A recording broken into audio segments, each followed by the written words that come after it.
Good morning, everyone. Welcome to our webinar. And Dan can take over from here. Hello, everybody. It's the Saturday webinar with Kim today. It is Saturday, the 13th of February, 2016. And we have Kim Louise, and special guests, whoever's, we don't know who's coming through yet today, do we, Kim? Good idea right now. Okay. Let me pass back over to Valerie so she can do the introductions and all of that, and and then we can get started with you, Kim. All right, thanks. Okay. Good morning, everybody that's in the room with us today. Let me introduce them to you. Today we have Aday, Carolina, of course Dan, and we have Rowie, Mark, Sheer, Will, and myself, Valerie. Good morning, and I hope today finds you in a peaceful way. And welcome, Kim. Thank you, Valerie. I would just like to just share a couple of things with everybody.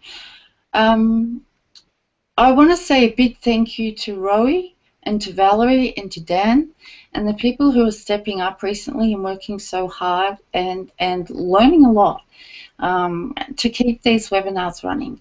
So, yes, I just want to acknowledge them and the work that they're doing. Please remember, people, they are working free. There's no money lining their pockets. This is all about a free webinar for you guys. So, I'm going to ask also that as the questions come flowing in, could you please keep them orderly, keep them polite, and please try to be patient because they do come in fast. And you've got two people on those chats looking at those questions, and they're doing the very best that they can. So I'd just like you to know that at times it can be tricky, and if someone misses their question, it's not deliberate. Please don't take that personally. It's just that there is an overwhelm of communication going on behind all of this. So I just wanted to share that and ask that of you all. Is there anything else you guys want to say before I take off? Thank you, Kim, for that consideration. That was very sweet. You're welcome. You're welcome. It's meant to flow. It's meant to be nice and easy. Yeah. Okay, so if you guys are all done and ready, then I'll take a moment and we'll bring someone through. Right. We'll let Kim take her moment, and everyone please take their mics off.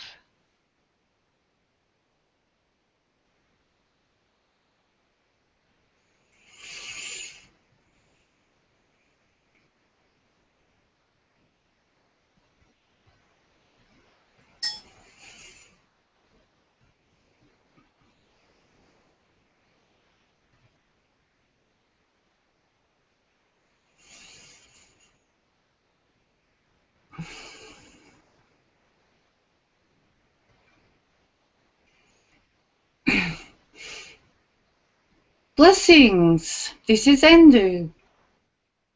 Good morning, Endu. Good morning, Valerie. How is everybody? Oh, we're doing great this morning. And how are you this fine morning? Ah, wonderful. We are around your planet. Of course we are happy. You're doing wonderfully. We love you humans. Oh, Why that's would we great not to be hear. Yes. Do you have any messages for us this morning that would be good for the whole of the humanity? Yes, I do. Yes. Wonderful. I wanna speak about dreamtime.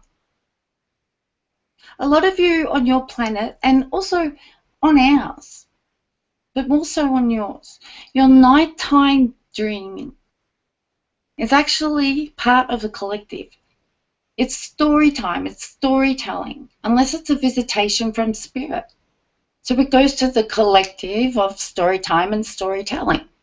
Now, there are those of you who unfortunately will experience nightmares from time to time, and that is very unpleasant.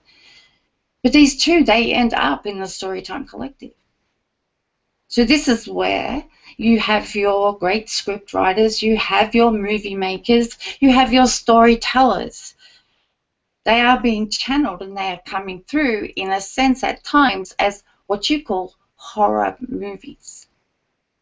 Understand, it's like a big well. It's bottomless. And whatever the vibration of the being who wishes to be creative, they will find what they want there. Now, this is all okay. Because when you are asleep and your subconscious is at work, at times there needs to be a fright. There needs to be a vivid memory experience. Often those memories that you have, that you wake, and it takes you a while, you have those few hours before you start to feel like yourself again. There's always a message in those. And sometimes they become repetitious. Now, I'm not telling you anything you don't already know. You're all very interested in your nighttime dreaming. And that's wonderful. It's important. But there is one thing that you humans have that you're just simply not doing. I'm going to ask you, get to it. You're daydreaming. Where is your daydreaming? I know as children on your planet, you were scolded if you were not concentrating, if you were not being a good scholar, a student. Perhaps you were one who used to look out the window and you would daydream while you were supposed to be being taught. Let me tell you, my friend, what you were daydreaming about was far more important than what was being presented to you in the class. As adults, daydreaming is for you too. It is not only for the children that you know are interacting with some being and they're not able to tell you who, but those babies who are active in their sleep.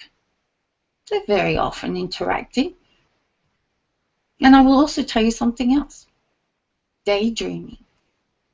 It brings in fantasy. Now, the word fantasy gives the connotation of sexual experiences. I understand that.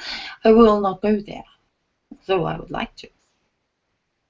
I will say to you, fantasy is very powerful, especially when it is built with the conscious mind and intention of thought.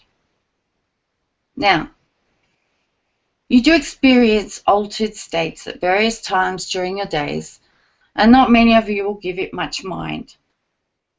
But there are times, for instance, when you are driving, perhaps you might be sitting on your public transport, all kinds of times when you could totally indulge yourself in creating yourself a fantasy of something that is absolutely wondrous. Build yourself miracles. Really get into your heart. Feel it. What is it that your heart desires, greatest of all? And as you do so, be in the pursuit of excellence. For as long as you are in the pursuit of excellence, you are excelling. So your daytime dreaming, yes, this is also connected to the Dreamtime Collective. So the wonderment of your daytime dreaming is also added to this collective. Now let's look at the balance. What would you say the balance is between the daytime dreaming collective and the nighttime dreaming collective? In this day and age, you lean to more of your negative ideas. Look at all the fear that's impregnated. Look at your media. Look at all the ideas of conspiracy theories. Look at the terrorism. Look at the negativity that is all around you all the time, and you expect that just to be the way it is. And let me tell you, my friends, it is so out of balance because you've all stopped daydreaming.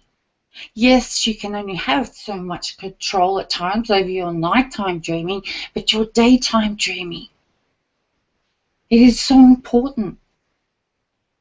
And make them fantastic. Make them wonderful.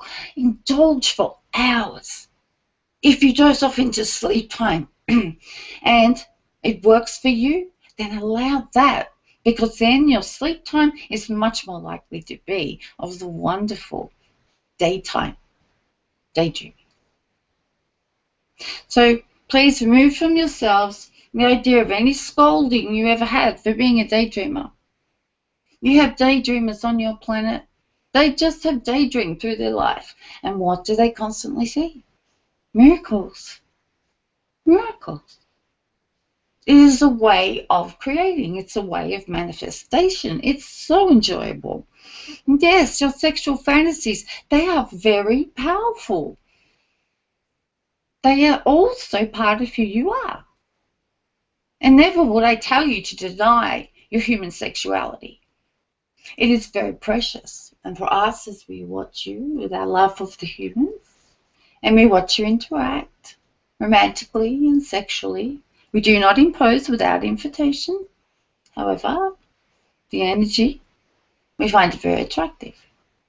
It is a wonderful addition, yes, to the collective of your dream telling, your storytelling, however you wish to view it. Now you have this information. Now, if you want more positivity being told in your stories, in your muse, please daydream. Daydream. Send it off. Allow it to be wonderful. Allow it to be grand. Please do not allow, though, your ego to misguide you. There's nothing wrong with wanting to reach for greater than you can think. The example I will give you, you have a daydream and the next day you have time. You have time on your hands. Time is on your side, my friends. But you have time on your hands. Build upon the fantasy that you made the day before. Even if you wanted to diarize it, it would be a fascinating story full of your daydreams. What a wonderful legacy. What a wonderful legacy for humankind. What a way to share your future from your past. The magic of miracles. Daydreaming will also bring in the angels. If you reach that far for purity and pleasure and fulfillment and ecstasy, yes, the angels will come. This is what attracts them. And this is why people who daydream their lives, they just glitter. It is wonderful.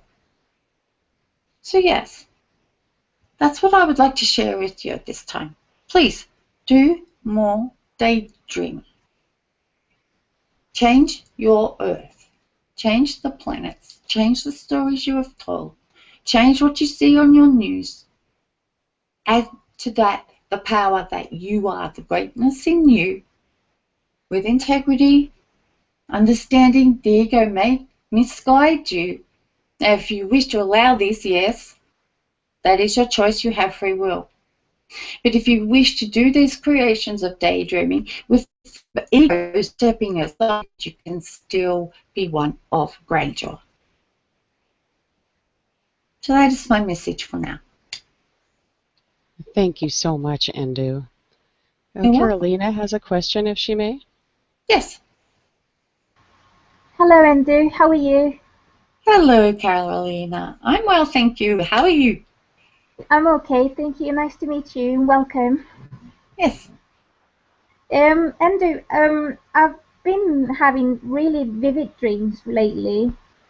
One of them, it's I was in a place and the whole sky was completely covered with spaceships, and I was with some people that I knew in the dream, but I don't actually recognize.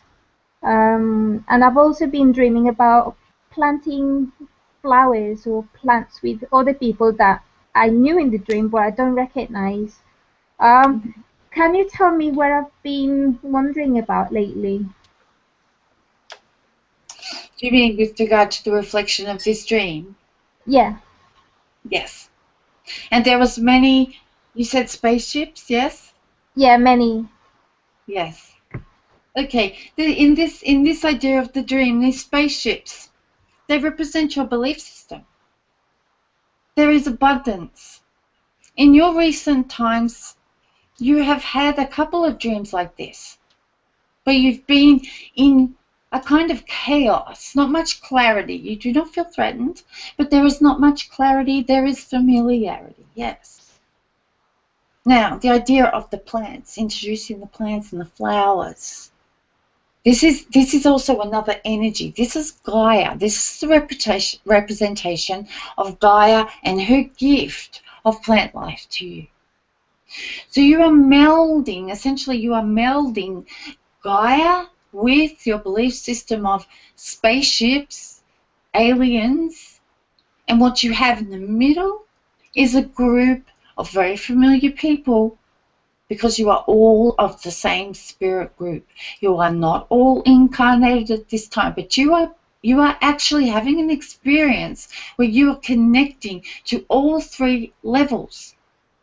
The Earth, Gaia, Spirit, in your collective group who you're interacting with, Alien.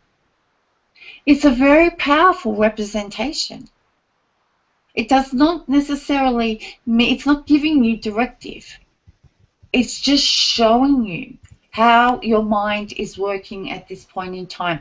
There is no need to be fearful. No need at all. It's a positive one. It's about integration. But I would say to you, if you have this dream again, and if you are able to lucidly introduce yourself to these beings and find out who they are, because this is an opportunity for you to meet your spirit guides, perhaps even your higher self. Have a conversation. Daydream. Have a conversation with them. Find out who they are, what they mean to you. What do they bring to you? How are they loving you? For they are loving you much. But this is what your dream is representing. It's your connection to different realms and different directions at the same time. That's wonderful. Thank you so much. Boa? Are you Pleiadian, Endu? Yes. Oh, right. I just have another question, if I may. I've been wanting to connect with my daughters, but I don't know whether they're around me sometimes, and if they are, I don't know what signs, or sometimes I hear things, but I don't know whether it's them or someone else. Is this your hybrid daughters? Yes. Yes, are they part of Girk Fitneer colony? One is Pleiadian. I think she's in Era, and the other one is Sirian. Ah. Yes, so what would you like to know about them? Well, how they are, what they look like, what they like doing. But I want to connect with them, and I want to know how do I know I'm connected with them, basically. What are their names, please? Kalia and Alaha.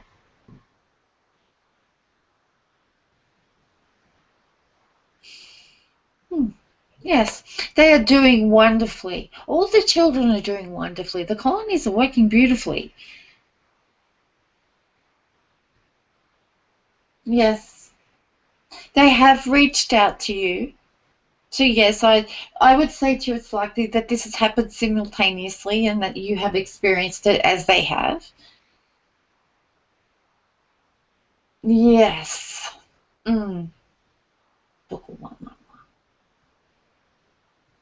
Yes. Yes, please interact with them more. Please also make the effort to interact with their parents. You are a hybrid parent, yes. You are held in high esteem, but please know these children are reared by the aliens of the chosen hybridized being. So there are parents, alien parents, who are rearing your children. It's very important that the humans understand that they have every right to interact with the alien parents, and at times it becomes imperative. It becomes something that absolutely needs to happen because of the hybridization. It's unpredictable in most cases how these children are going to grow, what behaviors they're going to show. They will manage them, of course, but when they present, they don't always understand what it is. Let's use the idea of a human trait, of a child who refuses to eat a certain kind of food. All the other children will eat it, but this particular one won't. Nobody knows what to do in these situations. But the Earth parents would know. So I encourage always the parents or parent of any hybridized children, please reach out to the parents of your children. They are doing a wonderful job on your behalf, and they include you, and you will feel at times that they will reach out to you. It's them that will reach out to you and ask you, what do we do? This is happening. What do we do? So please, yes, appreciate that. And use your telepathic abilities and your psychic abilities. All the ideas that you have, things that you filter in through in your days. If you're presented with something that appears to be a question about a juvenile, then please understand, learn to recognize these. They're messages from the parents of the hybridized children reaching out to you. Now, they're going to reach out to you the best way that they can, and Spirit is going to work with you on that in the best way that they can. So you will have two dimensions reaching out to you. So I'm asking you, please be open to it, and also please be proactive. Be proactive. Offer to be a support. Let them know you understand. Let them know that you care. This is why you get to name your hybridized children. It's an honor, and it's an honor to be the parents of one. But you are always taken into account in the imperative decisions that are made about your hybridized children. One thing I would also suggest, and this has been spoken about often, but I will repeat it. One moment.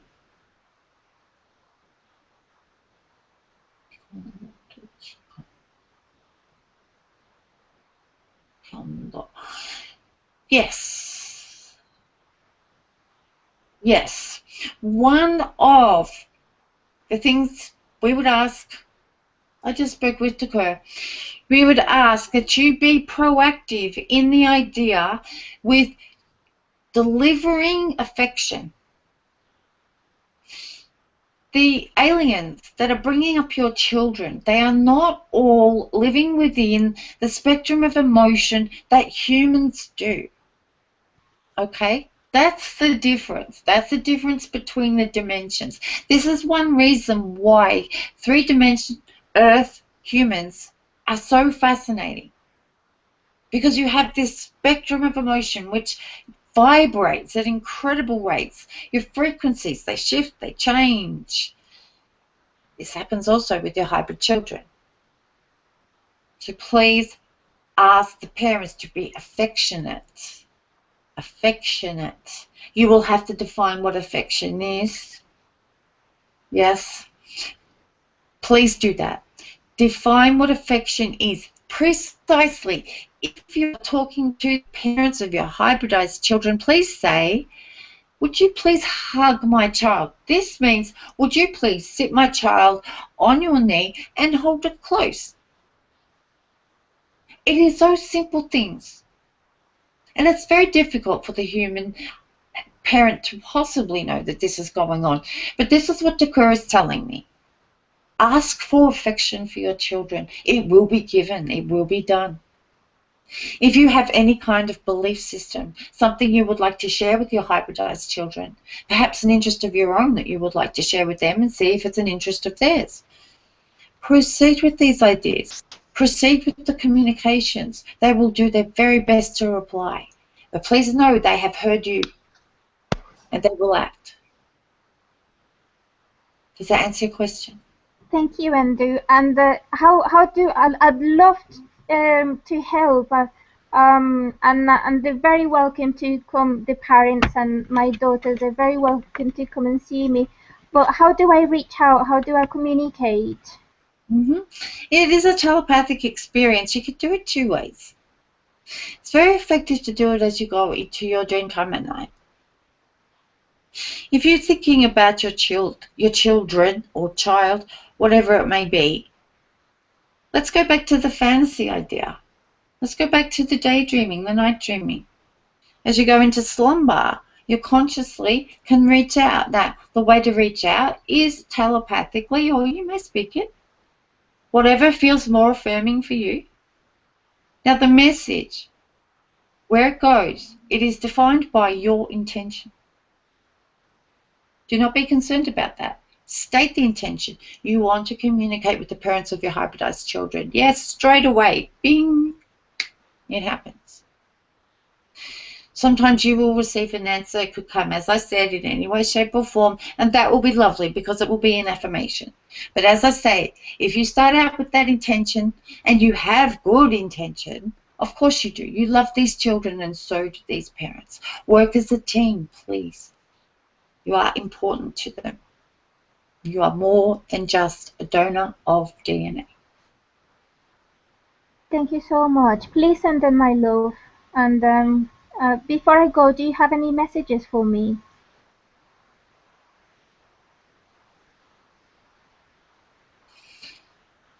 Yes, yes. Interesting, Carolina, because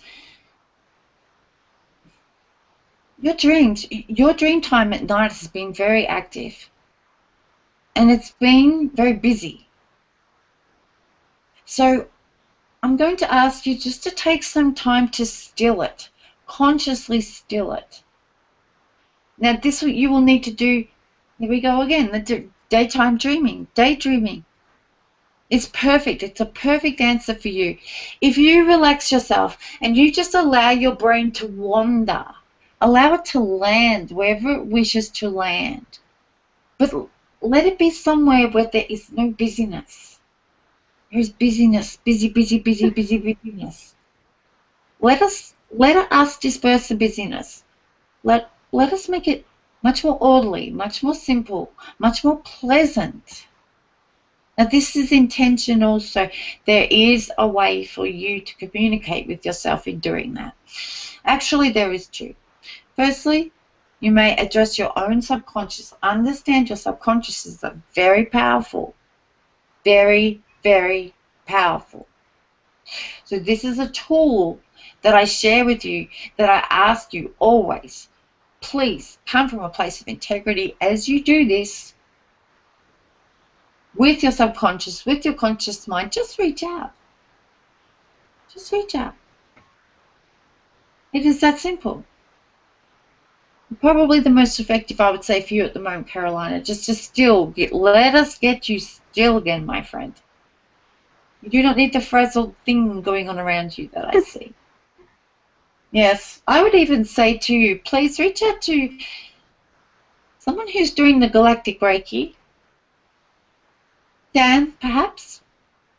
And just have some healing done. Oh, thank you so much. Pardon? Thank you so much. You're welcome. I'll do that. You're welcome. Okay.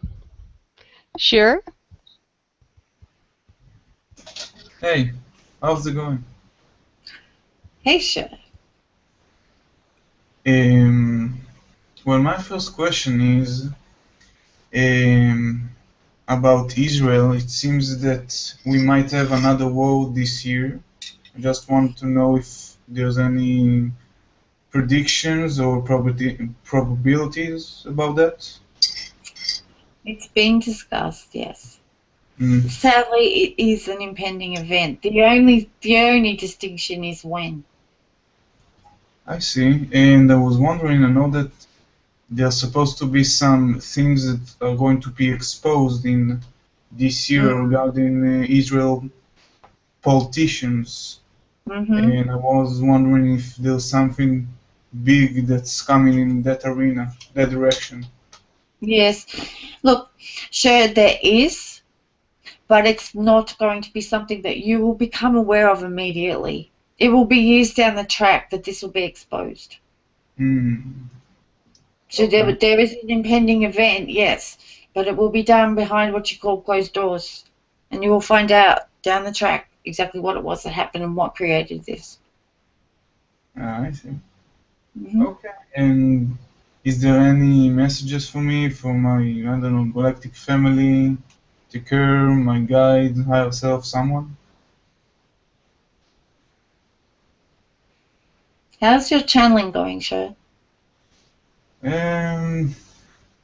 Lately I was being a bit busy about myself, but actually, sometimes when I'm what you call daydreaming, I do with the beings, and I actually have a more clear vibe of messages and things going a lot more simple for me instead of going into trance and doing the entire thing, just ask something and start a dialogue in my head.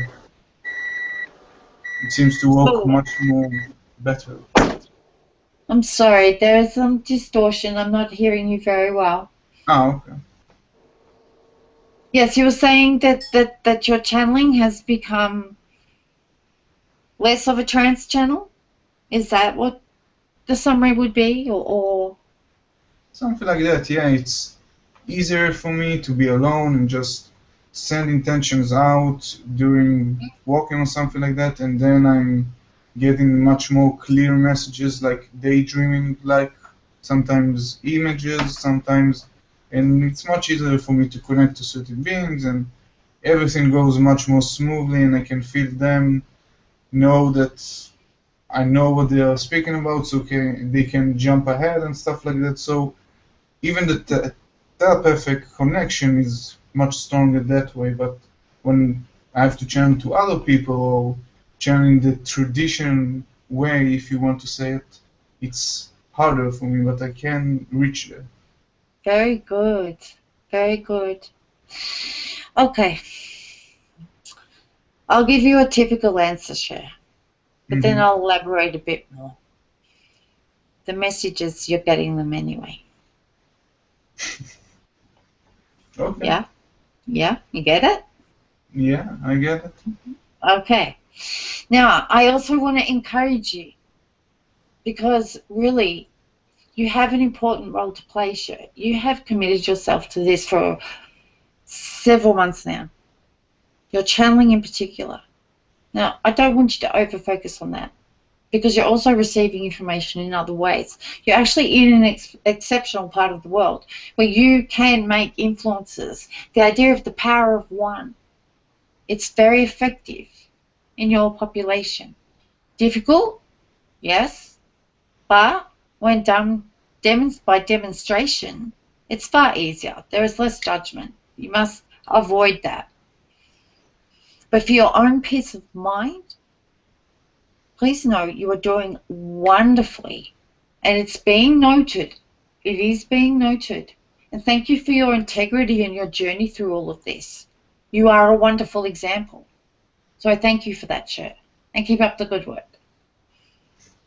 Thank you very much, and much love. Much love. Okay, Liney. Hello. Liney. Hi there. Hi, how are you, Liney? Yes, I'm good, thanks. Yes. Very good. Just a couple of things.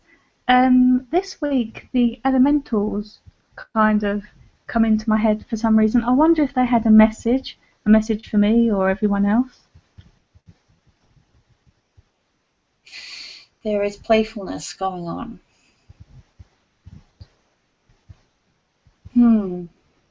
Can you describe which of the elementals was dominant?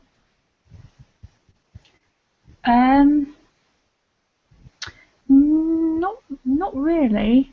I just went off to sleep. The elementals. Yeah, I just went off to sleep one night, and I started thinking about them as a whole for some reason, and I thought maybe there was some message or something in it. They're getting ready. They are getting ready to bring it. Being elementals, it's not as easy for them always to make contact with humans, unless you have a channeler who is in consistent contact with them, and they're quite exceptional. But in cases where people are having experiences with them, as you are explaining, they are preparing. They're actually learning how to reach you with the message they want to give.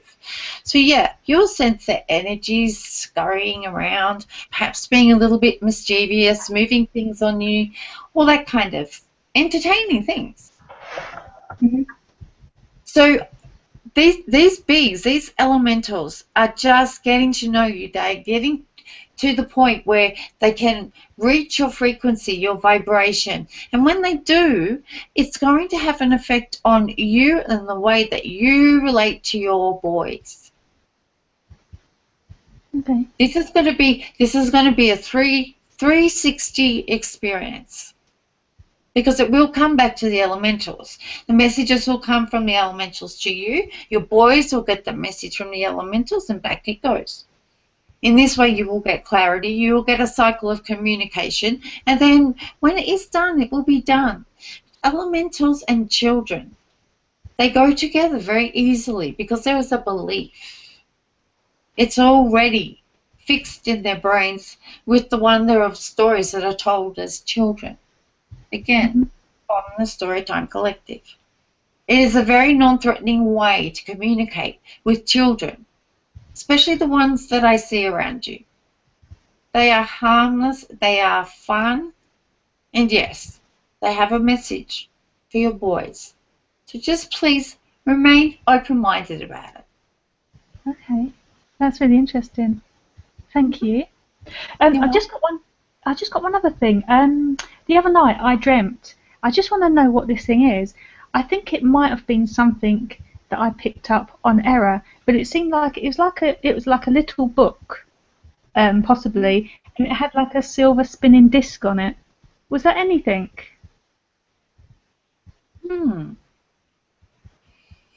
Just a moment. Okay.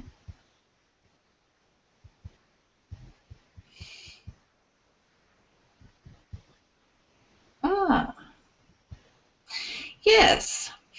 It's actually a piece of equipment that the elementals are using as a way of connecting. They're actually experimenting with some technology at the moment. And this is one of them. And they're trying to amplify their ability to get through, to reach through to the adults on this planet. That was actually a tool that they were experimenting with. Oh, that's so interesting. Why? I don't know why I picked it up. Where was that? Was that on error?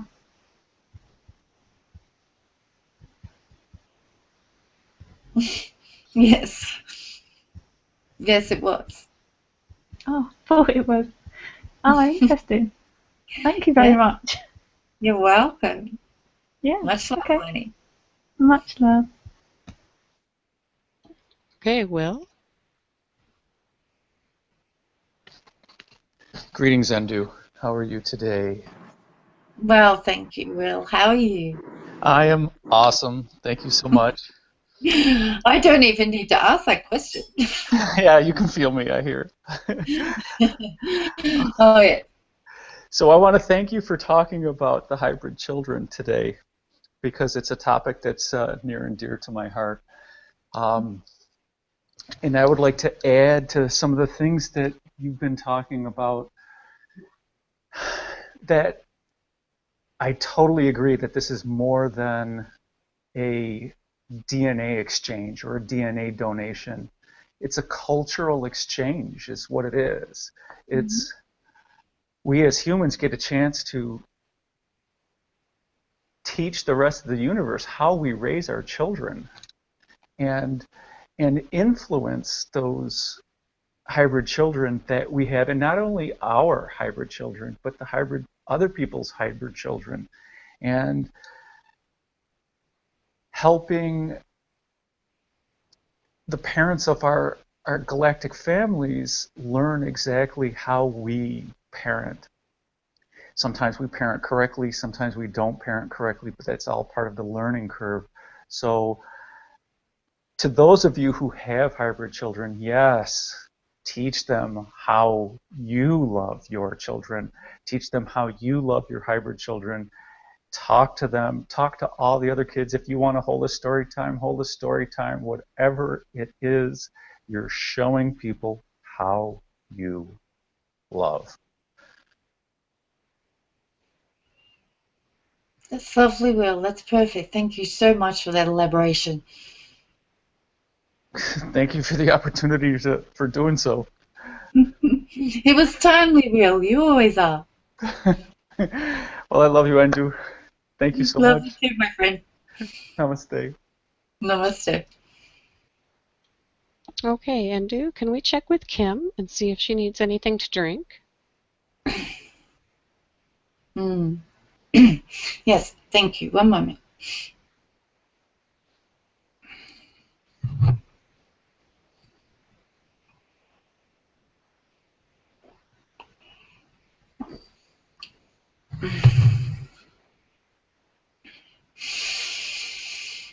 Okay, I just want to say, Endu, you've been so helpful today.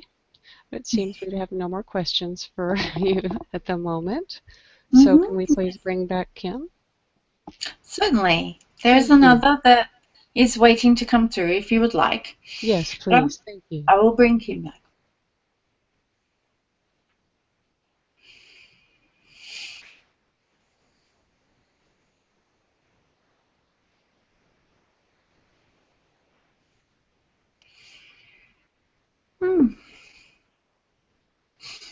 Welcome back, Kim.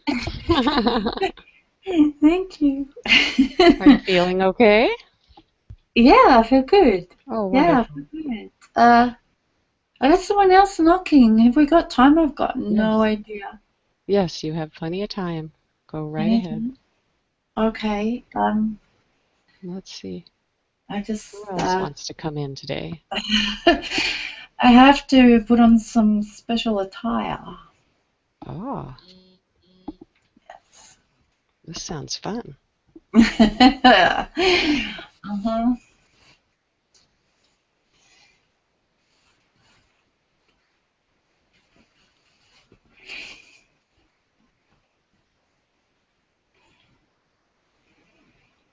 Sorry about this. Oh, no, it's fine. Take your time. She insists.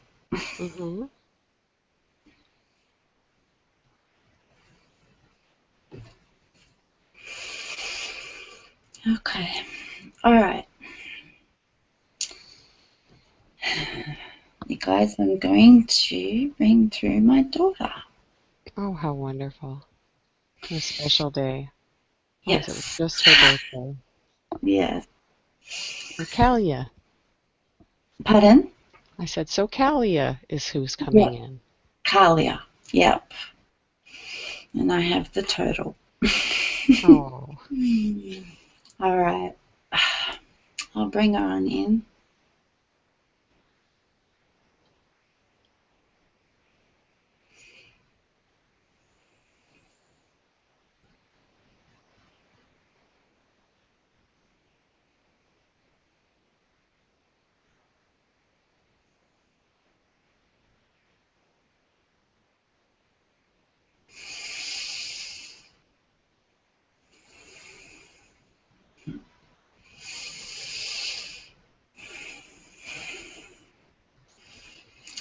Hi. Who's not talking? Hello. There she is. Kalia. You guys are too quiet. How are you? I'm great. I'm really great.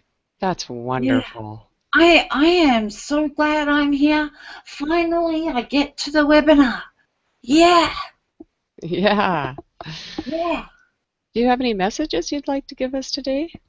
Yeah, I do. But first, I think it's a good idea if people want to ask me questions, because my message might work a bit better at the end. Okay, perfect. All right. So, Do you like my turtle? Oh, I love your turtle. Yeah. Turtles are special. Okay, yeah. Well, Will would like to talk to you if you wouldn't mind. I want to talk to Will. Yes, yes. Will. Trying to find my microphone. Here we go. Hi. Greetings, Kalia. How are you? Hi, I'm good. I'm so glad you're here. I've I been am wanting so to talk glad. to you for so long. I am so glad that you are here. I've been talking to you energetically, and I appreciate it. And thank you so much for showing yourself to me and talking to me.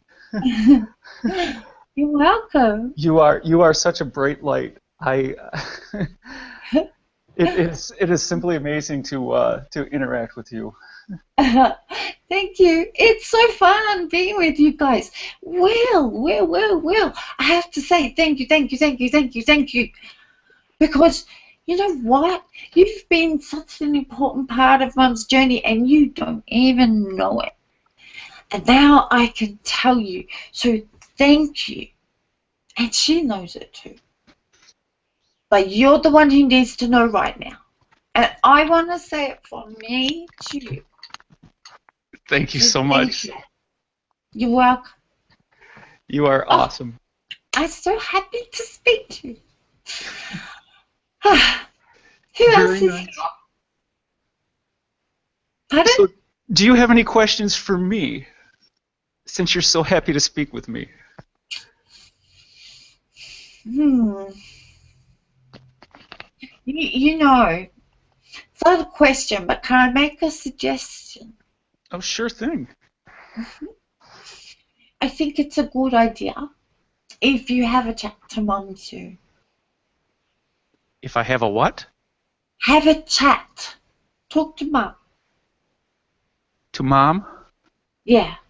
Can you please talk to her soon? Okay. Yeah. So that's Gotcha. my suggestion. Yeah. Your mom? Yeah.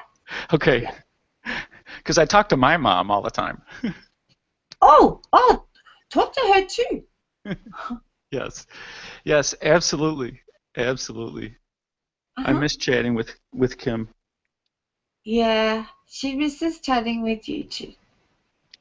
And when you laugh, I laugh so hard when you laugh. Yes. It's so much fun when you laugh together. Lots of people laughing with you, and I know you don't know, but lots of spirits are laughing with you, and there's also aliens who watch when you guys laugh, because it's a bit of a mystery to some people. Yes. I do believe it is time for the Laughinar. It is. Where we have a webinar dedicated just to laughing, just to laugh. Yeah. Absolutely. Yeah. So thank you for that reminder. You're welcome. I'm sure she'll speak soon. Yes. You have her same infectious, laughable energy. Yeah.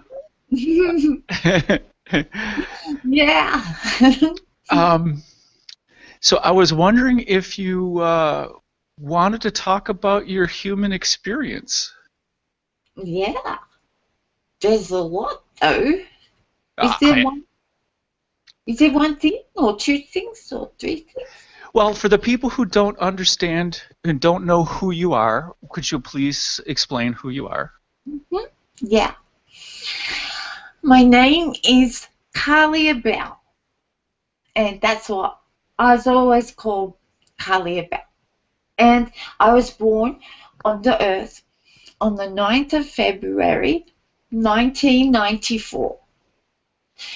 And I had a really interesting time with school and 3D human stuff. And a lot of times I feel anxious. And one of the lessons that I needed to learn was how to deal with anxiety, especially with school and stuff. I didn't like change. I really didn't like change at all. And everybody would get very upset because I would get very upset. And just little things like changing classrooms and changing teachers and things like that, that would really, really bother me. But then, at the end of the year, when I got used to the change, I used to find that I learned something in that time. And then by the end of it all, I was in charge of it all. When I was leaving my primary school and going to my high school, I was the school captain, and I was running some of the assemblies, and then I got an award from our local MP, and I was very recognized. I got a special award from the school and everything. And so that was difficult, but it really showed me what I could really do. And that's when things changed a little bit. I went from primary school and learning all those things, and in primary school I started to be a little bit more confident. And I was playing sports and things, and I always danced, always danced, always the music. I loved the music. I love to dance. I dance with Mum now. We channel dance. Anyway, in that year, it was 2007, and I was turning 13. And for 5 or 6 months, I was having pain in my sacrum. Does everyone know where the sacrum is? I'll tell you when. It's in the pelvis. It's in the pelvis. And so this pain, Mum and Dad, they used to take me to the doctors, and there was a while there they did an x-ray, and they said they saw a shadow, but because I was a 13-year-old girl going through puberty, that was normal. And they had me doing exercises that was so painful, so painful. On my 13th birthday, I really was not well. I had so much pain, but I thought, no way, this is not going to ruin my birthday. So I took some medicine that Mum gave me, and I got through the party, and I I danced and danced and danced, and I'm so glad that I did. But when I got home and I got into bed and the pain was so bad, I was crying. And then Mum came into me and she was really scared because she knew for a while that something wasn't right. But anyway, so she came in and then she made the decision that we're just going to go to the emergency department of a private hospital that was near to us. And so when I went there, first of all, they did an x-ray, and then they did ultrasound. And actually, when they did the ultrasound, it was my dad. And he said, look there. And then they looked there and they said, oh. And then I got scared because after that, they wanted me to do an MRI. And remember that I was scared and I was still having the anxious feelings. So I went in the MRI, and Mum sat there and waited, and she kept watching the faces of the men who were looking at the scans coming out, and Mum could just feel her heart sinking. And when I came out and I looked at her, I thought, oh boy. And then they said to us, please come and wait in this room. And it was all 4 of us. It was my sister and her and me and my dad. And my sister stayed with me. The doctor said to please go into the room with him to my mum and dad. And that's when he told them that I had cancer. I had a tumor in my sacrum. So Mum, when she came back in, I was talking to Brittany and Mum didn't interrupt me. And then she said, honey, we have to go to the children's hospital. And I said, oh, okay. And I said, Mum told me the children's hospital is going to be really nice. And I said, the children's hospital is really good, Mum. They do the fundraising all the time. And I used to give money to them all the time. So they gave me morphine, which I ended up having lots and lots and lots of.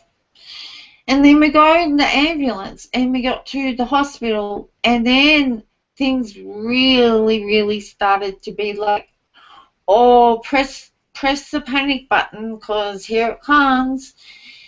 And so the emergency department, from what I could see, everybody was talking about me. And all sorts of people were coming to see me, and they were touching me, and they were testing my reflexes, and that my reflexes in my legs, they weren't working, and they never did again. But It didn't matter because we were able to laugh about it later on. But everybody was in shock. And I said to Mum, I said, Mum, I've got cancer, haven't I? And Mum said yes. And she said, okay, I want you to be strong. We will do this together. You're not alone. And so I thought, all right, that's okay. Mum's going to help me, and that was the plan. That was the plan before I came in. So I said to Mum, don't tell me any more about what it is. Just tell me what to do. I don't want to know what it is. And so that's what Mum did. So I ended up in the hospital as a patient, and we waited and waited because they took a biopsy, and the first one they couldn't get live cells. That tumor was nearly all dead by the time that they looked at it. And then the surgeon said, we have to operate to get a proper biopsy. And they did, and when they did that, I had a piece of bone floating around. And so they moved that. And that's when the pain got much better after that. But that's when they decided to put me on all the different treatments and things like that, they say, because I had Ewing sarcoma. And that's a cancer that mostly teenagers get. It's not genetic. They think it's got something to do with the growth plates. The chromosomes, they swap around. And then it just starts to grow tumors. And anyway, so there wasn't a lot of people, even in Australia, who had the same cancer that I had. And it was funny because the lady who made the protocols up for Ewing sarcoma actually worked at the hospital we were at, and she wasn't very nice. She was very smart, but she was very hard to talk to. Anyway, I got a really good doctor. So, yeah, I was sick a lot of that year. And I did the best that I could. I couldn't go to school. And I saw my friends when I could. But a lot of the time, the treatment was making me sick. And then they told me that because the treatment was making me so sick, that means that it's working. If it wasn't making me sick, it would mean it wasn't working. And they were right. And then I went into remission. And then it was discovered that my puberty was arrested. They tested my ovaries. And I looked a lot younger than my friends. They were all starting to grow up, and they were looking like ladies, and I still looked like a little kid. So my doctor said, if you want to go and have hormone treatment, then you can. And I was very worried. Because I thought, well, if this hormone is what made her sick, why are we going to give it to her artificially? That's what was going on in Mum's head. But she never said it. She never said it. She wanted me to have things the way I wanted to have them. And so we went ahead and we did it. And then I had time where I got my learners. I was learning how to drive, and that was really special to me. And I also had a boyfriend, and he loved me very much. And he was very close. And even though there was times when I still was fatigued and I couldn't do some things, he didn't care. So the time that I was in remission, it was a happy time. It was a time when I thought going to school was awesome, because it was something that I hadn't done in so long, and I wanted to go back to school and be normal again. But then I went to America. I had scans in December. I had to have scans in December, and that would decide whether or not I was allowed to go. So I had the scans. They scanned where the cancer was. They didn't look on my whole body. And so, anyway, the insurance people said, yeah, okay. And off I went. And Mum made me take my laptop, and she made the teachers let me take it, because me and Mum always could tell what was going on with each other if we look into each other's eyes. And Mum wanted to see my eyes every day, because if she saw them, then she'd know if I was sick or not.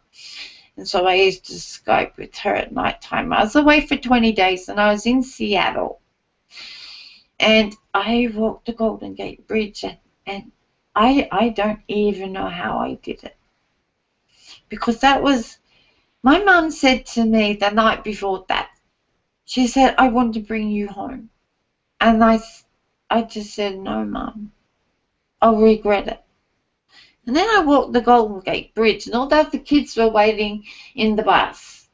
And the teachers were getting a little bit worried, and my friends were walking with me.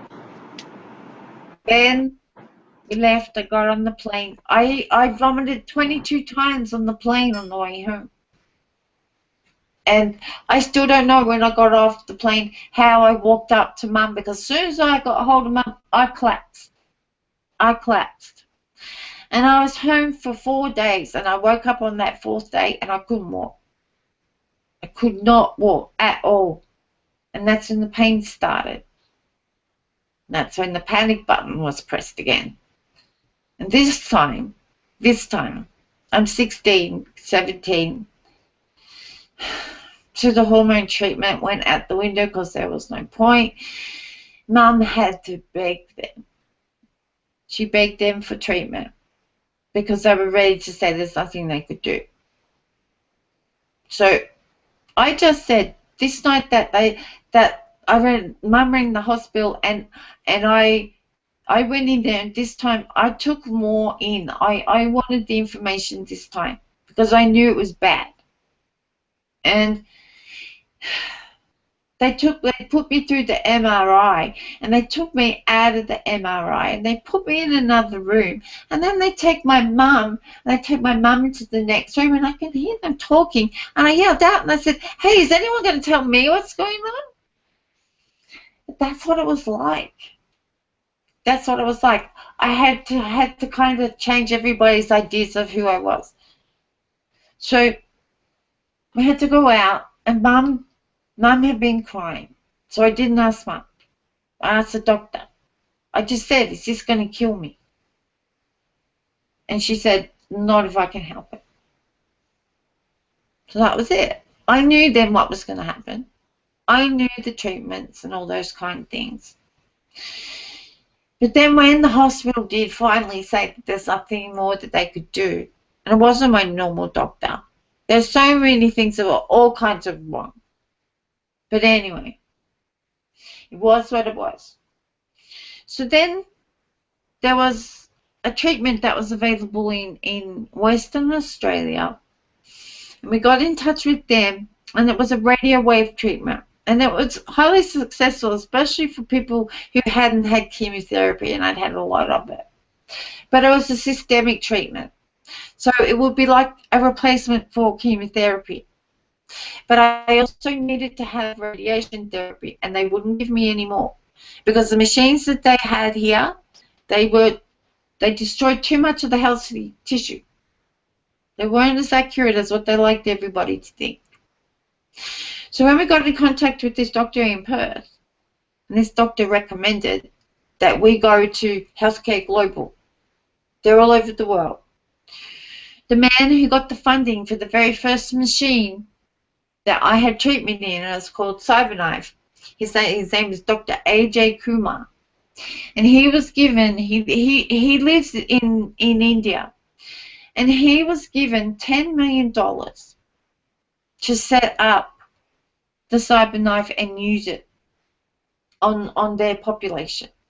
And what happened was it became the teaching hospital. And that's where he was, and that's where all their experienced users of the CyberKnife were. So when I was there, we stayed in the tower for international guests because a lot of people come from all over the world to go there. And a lot of doctors go there for training as well. So we really understood why we ended up there and why she recommended that, because some people said, and even my doctor said, why would you take her to India? And we had friends who lived over there. They went there straight away and they had a look. And they said, get her here as quick as you can. They said, this hospital, I'm telling you, it's world class. Their ICU room is so spread out. It actually looks like one of the rooms on 𝗪𝗓𝗧𝗧's spaceship. It's all spread out. There's nothing was cluttered. It was amazing. Everything was new. Even the televisions. It was amazing. And they had the whole idea that the carers of the patients, it was important that they were looked after as well, because they totally believed that if everybody had a positive attitude, it made the difference. And they said beating cancer was 99% attitude and 1% medicine. And they had a massive sign up, just like that. It said that. So I went, and we had to wait for a while for such things to do. It's the NASA technology. NASA. I'm going to just agree with that right now. But what happens is it's so accurate that it only treats the tumor itself. It doesn't harm any of the tissue around it. So I used to have to, I had some gold put in my shoulder, and they used that for the machine to speak to my body. I had to wear a special vest that was all hooked up to all kinds of things. I only had 5 treatments like that. And you know, when I got there, it was the day that there was a terrorist bombing in New Delhi. And everything was strange at the airport. But anyway, from the day I got there, when Mum wheeled me in after such a painful flight there, and then when I left 6 weeks later, I was pushing the wheelchair full of luggage to come home. Everything, the tumor in my back, it was wound around my spine. It was dead. I had problems. There was a couple of spots in my lungs, and they also did another kind of treatment there as well that a lot of other countries in the world don't have. And then they sent me home. And they said that they like to review their patients about every 180 days. And then what happened? The problem we found was I had fluid building up on my lungs. And because I got rushed into hospital because I yelled out one night and I said, I can't breathe. And so my sister and Mum come running in, and this is really the end. It was a time when I should really have been in India if we were going to go on a different journey. If I'd been in India, my life would have been lengthened. But because I have fluid on my lungs, the airlines won't let you fly. And it's dangerous. So it was too late anyway because my oxygen saturation levels were dropping. So I went into the hospital again, and this time they said they're just going to keep me comfortable.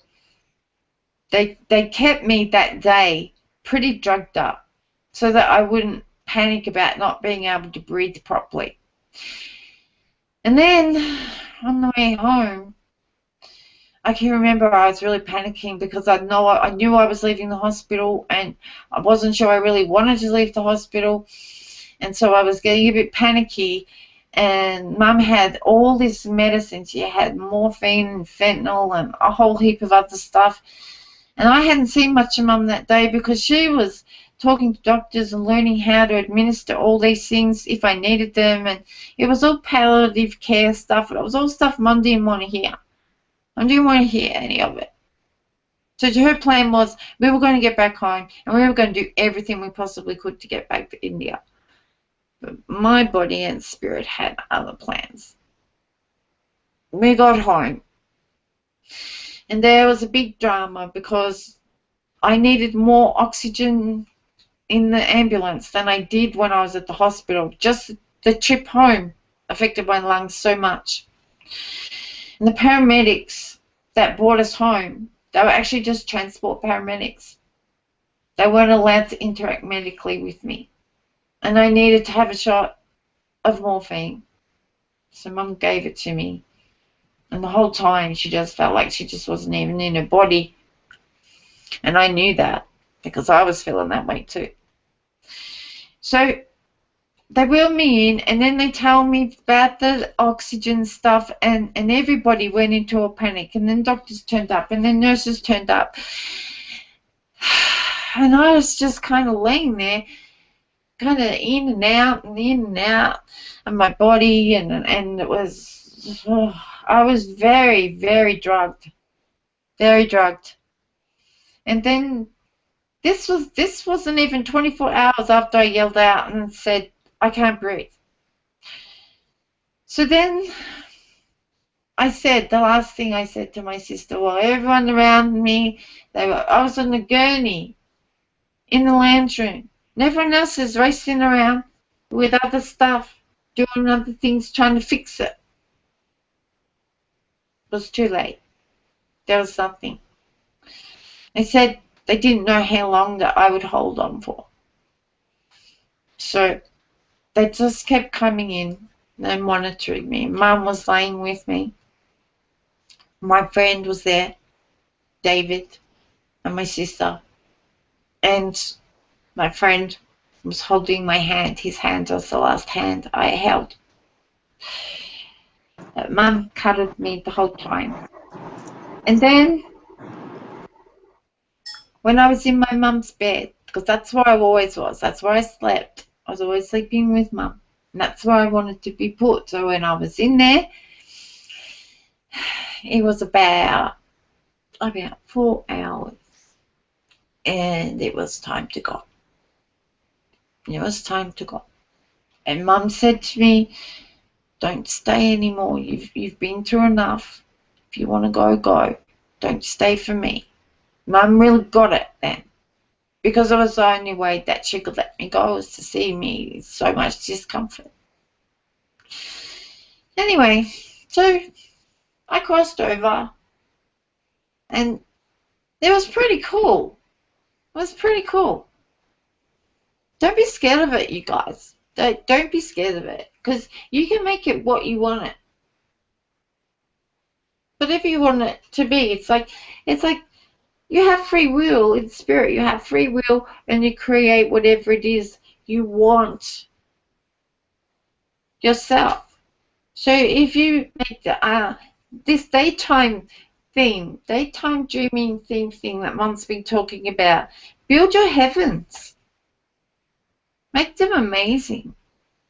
And then that's where you'll go. So it's that flexible.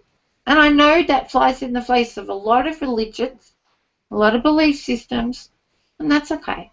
But if that resonates with you, then have some fun with it. Fun, it's good. Oh, what So a beautiful. Sorry? Oh, what a beautiful story. I'm so glad that you shared it with us today. Oh, thank you. I'm Valerie. I did not get a chance to meet you on this earth, and I am so happy to meet you now. Thank you, Valerie. Yes, we share a love for turtles, the sea turtles. Yes. And your They're mom. awesome. Your mom loves them too. Yeah, that's because I did. Because that's what I used to do. Do you know the story where the turtles happened? I don't. When the first time I was in hospital, and I used to have psychologists come in, and what they used to do is say to the children, if there was an animal that you felt like, which one would it be? And I said a turtle. Because when I was having procedures that I didn't like, I could pretend I was going back into my shell. And ever since that day, people bought me turtles. Hundreds and hundreds and hundreds. Even now, people give Mum turtles. It's really good, and it's become really great to find ways to use the turtle symbol so that people know that it's me. It turned out to be much more important than I thought it was when I first chose the turtle. But that's why. And I was buried with my favorite turtle, Sheki. His name was Sheki. But that's where the turtle story comes from. That's how I coped. Oh, that's a beautiful story. I'm so glad to know you and know of your stories. It's been a pleasure to meet you this morning. And now we have Makiko that would like to speak with you, if you don't mind. Oh, yes, please. Makiko? Yes, but I think Will has some more question. Oh, Will, go ahead, Will. Awesome. Thank you, Makiko. It's okay. So thank you, Kalia. I know you wanted to give advice to other kids who have cancer right now and who are going through things. Would you please share that? Oh, yes. It's very important that their stories get told. There is not enough attention given to teenage cancers. They do not study them the way that they study testicular cancer or breast cancer. We're a minority within a minority within a minority. We're not pediatrics. Our cancer cells in the teens and the humans, they look completely different under the microscope to either a younger child or an adult. And there's only a handful of people in the world who know how to tell what those cells are. And when they took my biopsy, it was sent all around the world to these 5 people, and they had to agree as to what it was. And then even then there was still a bit of doubt. But they just treated it as you would treat your sarcoma. It is so sad. It's one of those things people just do not realize how much it affects the teenagers. Even when they go into remission. They go into remission and then they have to live in fear of a relapse. And they know that the teenagers, they put in the wards with the little kids. Oh, we love the little kids. Of course we do. And you know what? This is another thing. Being a teenager on that ward where there was lots of younger kids and you'd hear them crying and it was so sad. But some of the parents, one of the nurses there said to some of the other parents, because their children were too little to talk, and they were having the chemotherapy and they were misbehaving. They thought they were misbehaving. And then one of the nurses used to say to come and talk to me to find out why the little kids are feeling and acting the way that they are. So I was able to help out a little bit like that. And I could tell them, I'd say to them, okay, what chemo have you just had? And then from there, I could tell them. Because I had 5 different ones at all different times. There wasn't many others. So, yeah. So those parents understood a bit more about what those children were going through, and I was able to help them. Like when they get itchy and they itch from the morphine, and they get frustrated and in tantrums because it's also stressful. And when I told them, I remember one time I told some parents of a little girl. Her name is Tamara. And she came from a troubled home, from troubled background, and she just wasn't managing very well at all. And her parents, they asked what was going on with her. She just had doxorubicin. And that's very, very, very potent. It kills off everything. It makes you feel more sick than the cancer does. Lots of people say that, I know. So when they went back to Tamara, they spoke to her in a completely different way. They understood. So while I was in the hospital, I did what I could. And when I was out of the hospital, I did what I could too. Because when I was in remission, I was involved with a couple of groups. One of them is called Canteen. And it's for teens whose lives have been affected by cancer. It can be a parent, it can be a sibling, it can be bereaved or not. There's all kinds of things that are included. But your life had to have been affected by cancer in some way, shape, or form. And it was for everybody who was between 12 and 24. And I got very involved with this organization. And I got voted onto the committee. And when I was voted onto the committee and I started to do some fundraising and things, and they decided that they were going to train me up to be the president of Australia. So they started to fly me around all the states in Australia. I learned so many things about leadership and about how to effectively guide people. That sounds arrogant. No, not guide people. Just support people through their own journey. And let everybody know that their journey is different. So I used to do lots of things. I would do hospital visits. When I was well, I would go and do hospital visits to new members. And very often I got a present from the parents, because the parents would say that I was like a beacon of light for them, because I was well and I could tell them what it was like, and I could hold their hands and I could say to them, be strong, and if you want to talk, this is my number. So I did all of that. I was doing all sorts of interviews everywhere. Can you come play with me now? Get a pillow. Yeah? Dad. Yeah, okay. Hello? Sorry for that interruption. We're back now. Okay. Anyway, I'm talking lots. I know I'm talking lots. So, but that's my story. That's my story. I passed away and I was 3 weeks before 17. Before 18. And then, I guess this is the part you guys want to really know.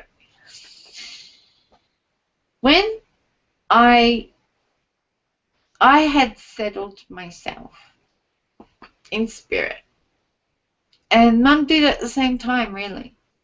And she decided that she was ready to find somebody who could channel me.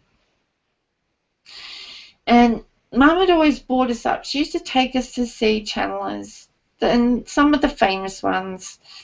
We knew all about how it worked and code words and things like that. And I was really glad that I had the understanding. And also, too, when I crossed over and Mum talked me through crossing over, that was so lovely, because I'd never felt the disconnect from her. I could feel it from other people I was leaving behind, but I didn't from her or my sister. They're the ones that were laying there whispering to me. And even though I wasn't conscious, I could hear it. And I know it was okay. But anyway, I'm getting off the topic. So yeah, she got ready to look. And oh boy, there was me, and there was her spirit guides, and she's sitting on the computer. And me trying to press the buttons to find you all. We needed to find Jim. We wanted her to find Jim. Finally, she found Jim. Finally. Oh, it was such a relief, because we knew that this was going to be her turn now. She'd done the hardest thing that she could have ever dreamed of in this life. She completed that agreement, and so now it was her turn. And so we were all working on getting her to that place. And so we got her to Jim, and at that time Jim wasn't sure that he could channel spirit. And as it turned out, it was to her who did. And oh, it was such a relief. It was such a relief to come through and talk to Mum. And from then on, I have loved Jim so dearly. He's so special, and now I know why we were to guide Mum to him. And a lot of you, all of you, it was all planned. And the fact that Mum channels is something that she always wanted to do, and the fact that she and I can do this together now, that's huge. What are the odds? What are the odds that I would be sitting here right now talking to you the way that I am? So complicated. That's so simple.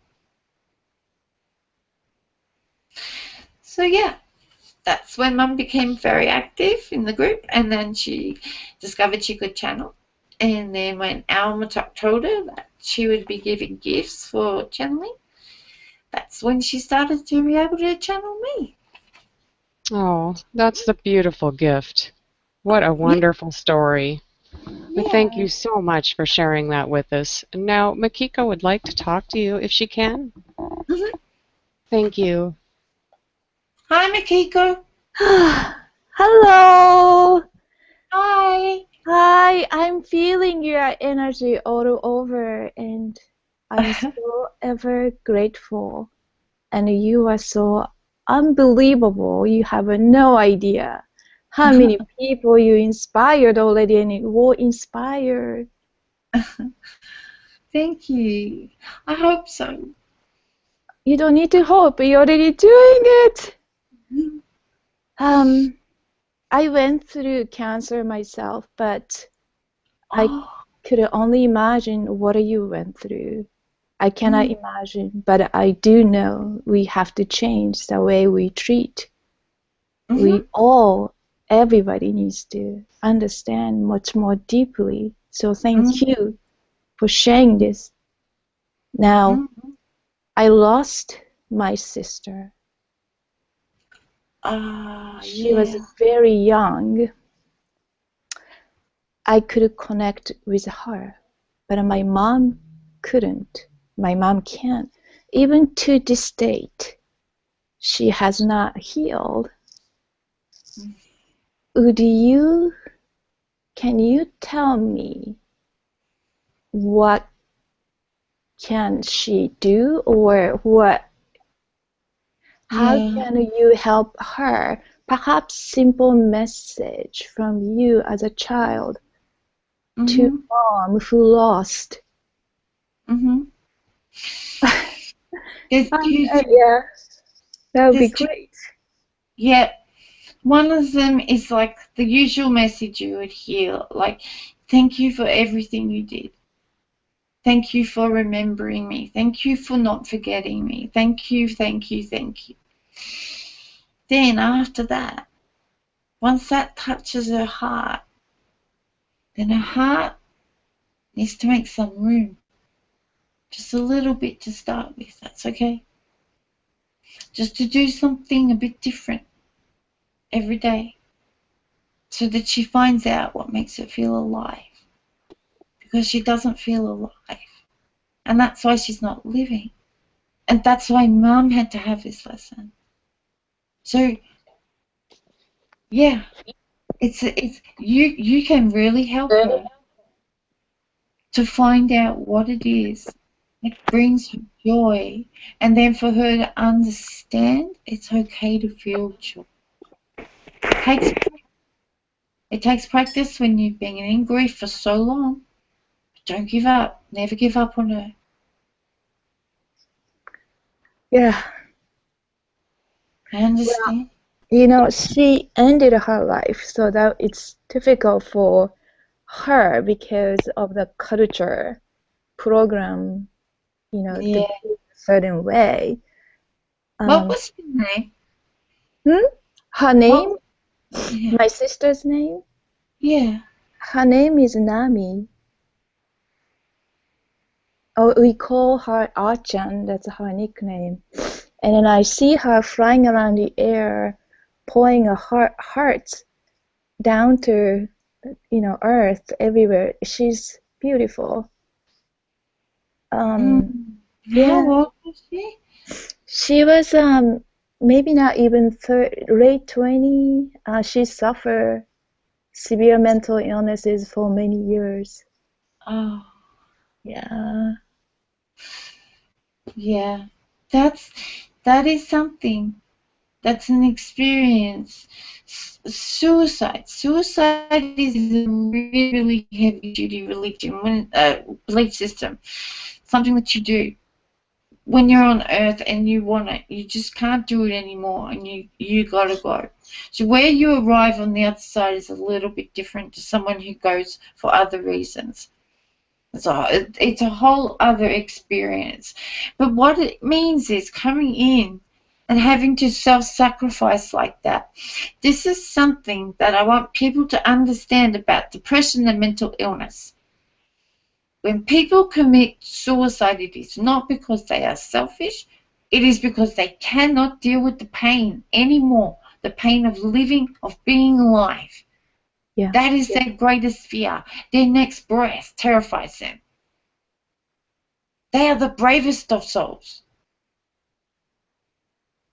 It really is. It is something that people should appreciate much more. Of course, it's not an ideal choice. If you come in as a human on this planet, it's not an ideal choice. Because you can have all sorts of experiences that will really create you more stuff to learn further on. So it can prolong the time it takes for you to learn your agreements. That's not uncommon anyway.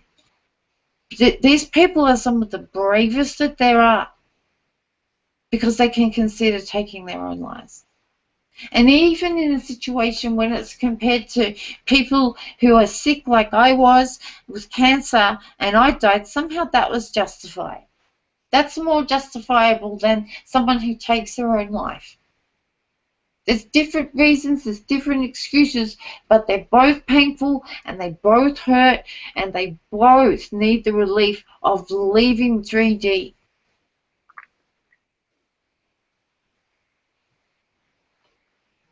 Does that help? Thank you. You're welcome. Makiko. Yes.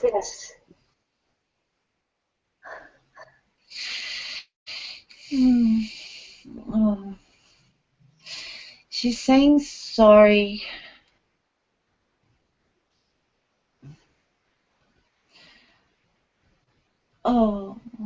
Oh, she's nearly down. She's saying, I'm sorry. I didn't mean to hurt you. I'm sorry. I'm sorry. I'm sorry. No. Oh, Makiko. Oh, she loves you, her sister. Please tell your mom she's sorry. That's where she's stuck. She needs to forgive. Oh, Makiko. She loves you very much.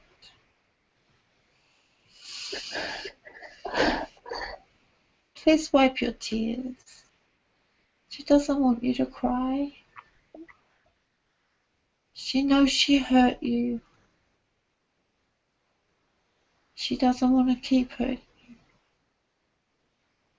She was brave. And she was always around you, looking out for you. I know. She's I beautiful. know it's not the same. I know it's not the same. But yeah. I love her. Yeah. I wish I were with her toward the end. I feel so sorry. I'm very sorry. No regrets. She doesn't want you to regret anything. This is something else that comes with suicides. People self-blame. Even in situations like what I was in, people blame themselves. No. Remember, there is free will. You always have free will. Always. So what you do with it, what you do with the feelings that you have, understand that she used her free will to make herself better. But she did not do it to hurt you or anyone else, and she did not do it to be away from the people she loved. She thought she was too much of a burden on you. Yeah. And she couldn't carry that anymore. It wasn't true. You would have done anything for her.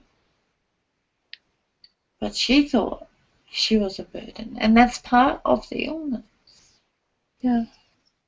So she's forgiven now. But she needs you to forgive her. And your mum. Of course. Of Don't course. feel bad that you weren't there.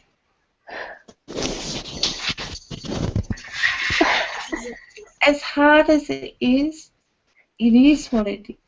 It always happens the way it was to be.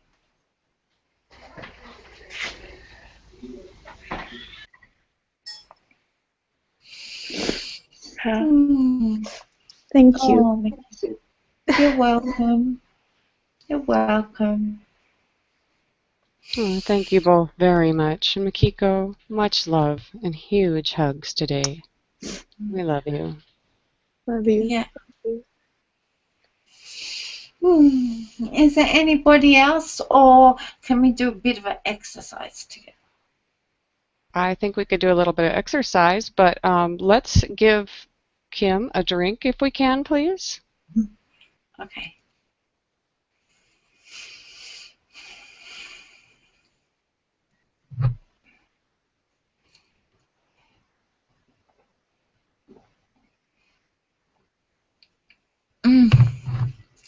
Okay, Shran would just like to give you a short message, if that's okay.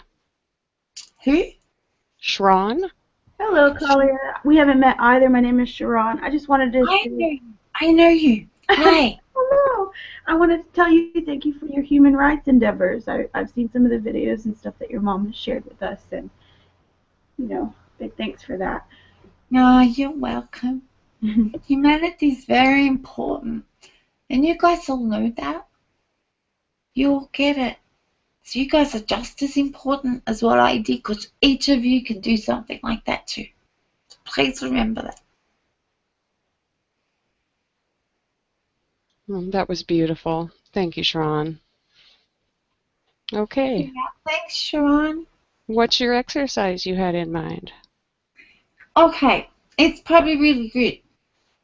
Makiko, I hope she's listening. Okay. She is. We're gonna pick this up. That's what we're gonna do. We're gonna have some fun. Because I love music and dancing and stuff, we'll do a little bit of that. Not much. Now I'm just gonna ask you, because all so quiet. I want some noise. I want some noise and I want some fun. So I'm going to say something.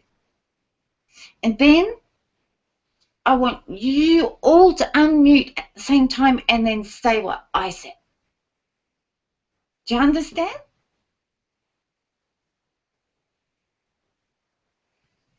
You got to unmute. Yes. We are ready. Yes? Okay. All right. It's not hard. It's not hard. Okay. First thing, I will say it. Your turn. Everybody unmutes and says it. Doesn't matter if it sounds like jabble, bubble, whatever. Doesn't matter. Okay. Just say it. Everybody unmute. Okay. First thing, lift it. Your turn. Lift it. Lift it. Mean it. Lift it. Lift it. Yeah. Lift it. Everyone, Okay, yeah. lift it. All right, I see. Yeah, okay, now shift it. Shift Now it. shift it. Okay. Lift it up. Yeah, shift it. All together, shift it. Shift it. Yeah. Yes. Shift it. Yes. Awesome. And now, you know what we're going to do? We're going to shake it. Shake, shake, shake. Shake it. Huh? Your turn. Shake it. Shake, shake, shake. Shake, shake, shake. Yeah. Awesome, you guys. Awesome. Too funny. Gotta shake it. Gotta shake it. Gotta get that booty moving. You're very right. Gotta have fun. Daydream about the moving the booty. Hey, what a song. What a song. Anyway, okay. You love music. Yeah. There's one more thing that I'm going to ask you to do. Okay. I did this with Dan, but we're all going to do it together. I'm going to do it, and then I want you all to do it, okay? Okay. So we're going clap, high 10. Okay, so it's clap, high 10. And now you will do it. Gotcha. Did everyone do you. it? Did everyone do it? I think they did. Good. Good. You know why? Because what's important about that, about doing something like that, is that I'm just one being, and I gave you everything I had, and then you gave it back to me.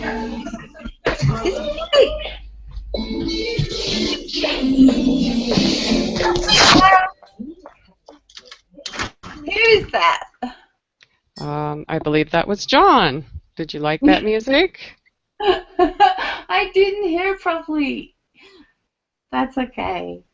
Yes, it's okay. Yeah. So, my point is, you guys, you can take things that simple. That's the way that it works. One person can put some kindness, some fun, some lighting, anything. Yeah. Give it to each other, elevate each other, make each other feel good. And when one person does it to a group, what happens? You get it back that many times more. You just gave me times and times and times more than I gave you. And that's how it works. Mm-hmm. That is how it all works. So I Thank just you want so to share much. that with you. You're welcome. You're welcome. So yeah, just on a lighter note, and I know I've been talking for a long time, I'm sorry. It's okay. We loved hearing from you today, and I'm sure that your mother will too. And now, we hate to say goodbye to you, Kalia. You're such a beautiful spirit. Okay. But can we bring Kim back? Yes. Thank Yes, I can do that. Love to All right. you. Much love I to love you. you all so much. I'll see you soon, okay? Okay. Bye. Bye. Bye, Kalia. Thank you.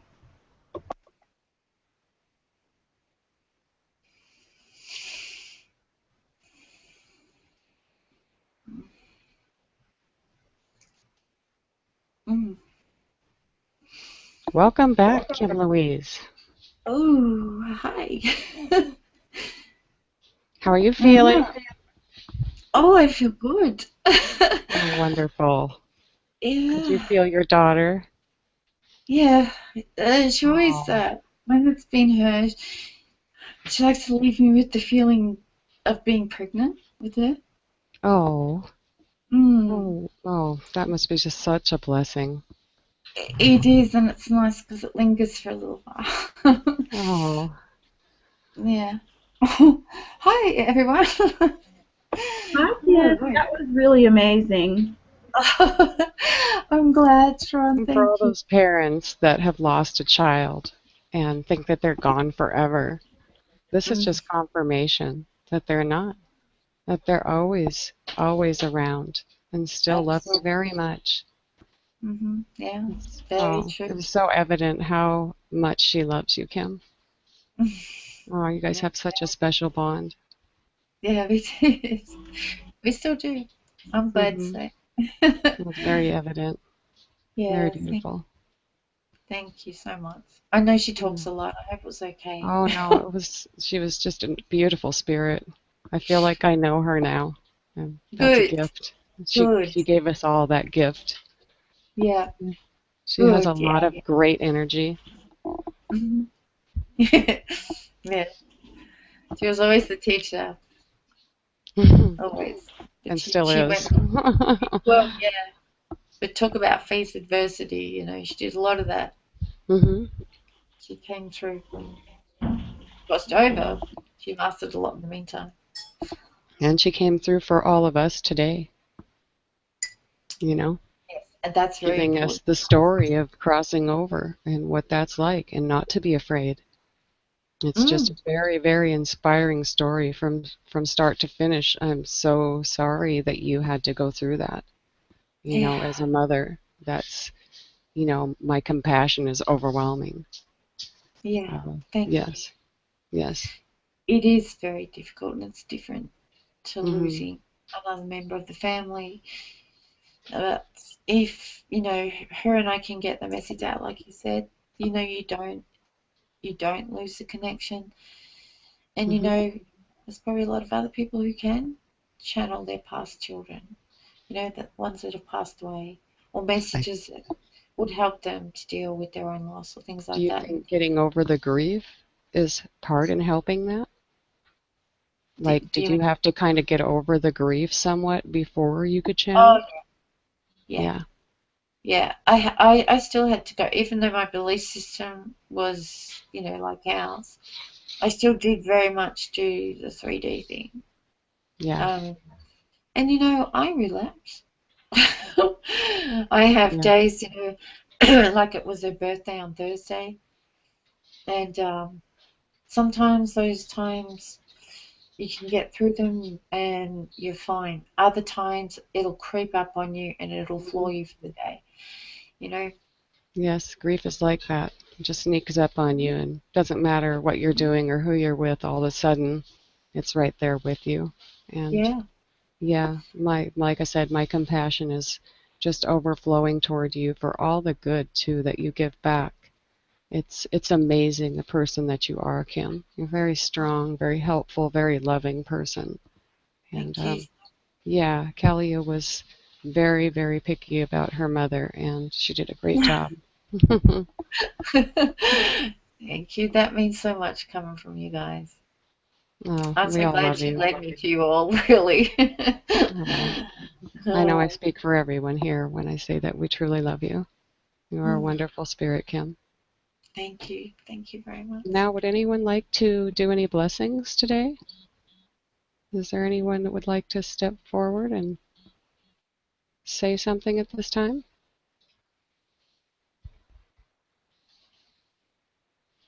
No takers? I mean, I guess I can do this then. I don't speak languages or anything like that.